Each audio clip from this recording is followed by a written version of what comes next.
So as long as there have been people, there have been divisions between people.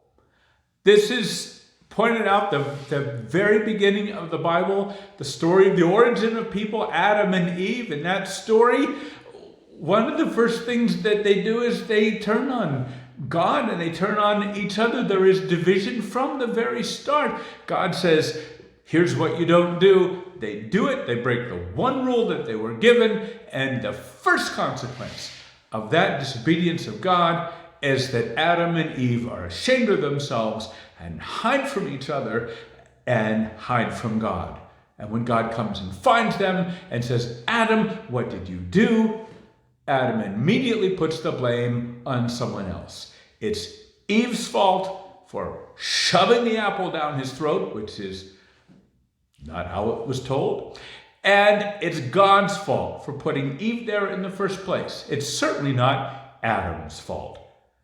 It's the story of separation. Separation from God, separation from each other. The very core of humanity is relationship to God and relationship to the rest of the people around us.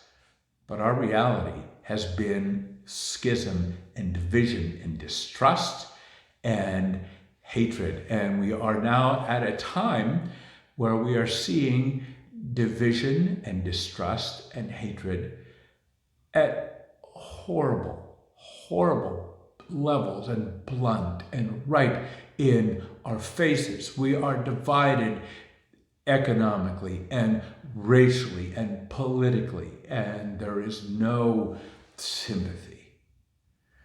Our country is divided.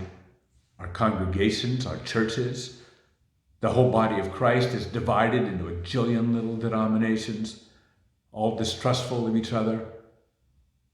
Our own families are divided. Jesus prayed that his disciples should be one, and as he, Jesus, and the Father are one. But how far are we from that? We continue to pray for it, but right now we're not living it. We're living division. So St. Paul writes to the church at Philippi this, he said, do nothing out of selfish ambition, but in humility regard other people as better than yourself. Notice what it says, don't see other people as good as you. Regard in humility other people as better than yourself. How different would the world be if we looked at other people not only as important as us, but as more important? So this is my challenge to you at this time of division.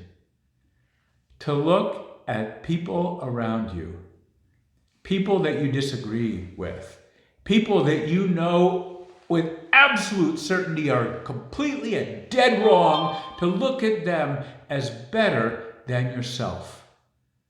And pray for peace, and pray for unity, and pray for understanding. May God give us that peace, which passes our understanding and our effort and our ability. And may God grant us that when we look at other people, rather than throwing blame, rather than being distrustful and hateful, that we can actually see in them somebody that God has created, and in humility regard them as even better than ourselves.